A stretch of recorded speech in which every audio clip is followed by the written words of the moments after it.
అనంతమైన ఈ కాలంలో పరమాత్మ ఎక్కడ అధర్మం ప్రబలితే అప్పుడల్లా ఏదో ఒక రూపంతో ఆయన అవతరిస్తూనే ఉన్నాడు. అవతారం అంటేనే అది దిగటం. దిగటం ఏమిటండి? అసలు సృష్టి అంతా వ్యాపించి ఉన్నప్పుడు దిగటాలేముంటుంది? పైన ఉంటే కింద దిగుతాడు. అసలు మనలోనే ఉంటే దిగటం ఏమిటి అని ఒక సందేహం కలుగుతుంది. మనందరిలో నిండి ఉన్నటువంటి ఏ పరమాత్మ అయితే ఉన్నారో ఆయన మనందరికీ కనిపించేటట్టుగానో లేదా ఈ జీవకోటి కలిగినటువంటి కష్టాన్ని తొలగించటానికి ఏదో ఒక రూపంగానో మన మధ్యలోకి రావటం ముందే అది అవతారం. అది అవతారం. మనలో ఉన్నటువంటి పరమాత్మను తెలుసుకోవాలి అంటే మనకి అంతర్దృష్టి కావాలి. యోగి హృద్యాన గమ్యం. పరమాత్మకి 5 రూపాలు ఉంటాయి. పర, వ్యూహ, విభవ, అంతర్యామి, అర్చారూపాలని. ఇది సంప్రదాయం. ఇందులో పరరూపం అనేది ఎవరికి కనిపించదు. బ్రహ్మాదులకు కూడా లేదు. ఒక్క ప్రళయకాలంలో కూడా పరమాత్మతో ఉండే సనక సనందనాదులు నిత్యసూరులు అంటారు, వాళ్ళకి మాత్రమే.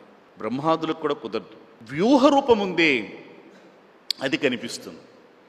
అది స్వర్గాది లోకములలో ఉంటుంది. విభవ రూపం అంటే అవతారాలు ఎత్తినప్పుడు దర్శనమిచ్చేది. అవి ఎంతకాలం ఉంటాయి? కొద్ది కాలం. రామావతారం 11,000 సంవత్సరాలు ఆయన పరిపాలన చేశాడు అన్నారు, అంతే. ఆ తర్వాత రామావతారం లేదు కదా, కృష్ణావతారం లేదు కదా. ఇక నరసింహావతారం అంటే చాలా కొద్ది కాలం. అలా మెరుపు తీగలాగా వచ్చాడు, సంహారం చేశాడు, వెళ్ళిపోయాడు. ఈ పరమాత్మ అణువణువులోను నిండి ఉన్నాడు అనే విషయాన్ని కట్టెదుట నిరూపించి వెళ్ళాడు ఆయన. అది ఇందుగలడు అందులేడని సందేహము వలదు చక్రి సర్వోపగతుండి ఎందెందు వెదకి చూచిన అందందేగలడు ధనవాగ్రణి వింటే.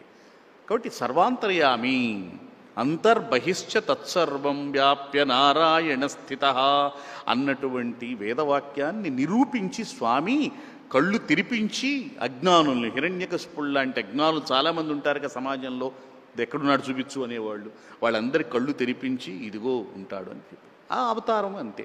ఇట్లా చాలా అల్పమైన కాలంలో ఉన్నటువంటివి ఇవన్నీ కూడా. అటువంటి పరమాత్మను ఎలా చూడగలుగుతాం? అందుకని అవతరించటం అంటే అది దిగటం.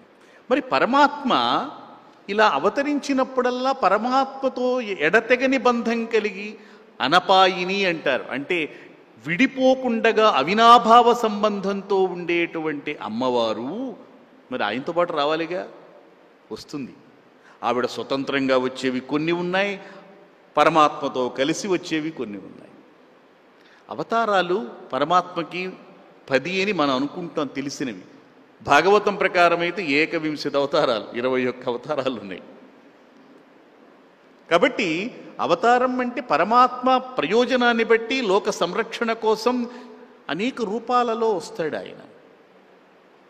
ఒక ముని రూపంలో రావచ్చు, ఒక వటువు రూపంలో రావచ్చు, ఇట్లా. అందువల్ల పరమాత్మ ఏ రూపంలో వచ్చినా ఆ పరమాత్మను అంటిపెట్టుకుని పరాశక్తి కూడా, జగన్మాత కూడా సహకారిగా ఆయనకు ఉంటుంది. అసలు సహకారి ఏమిటి? ఆయన స్వతంత్రుడు కదా అంటే అసలు ఈ సృష్టి అంతా కూడా ఆ రెండింటితోనే ఉంది. ఈ సృష్టి అంతా క్రీడ.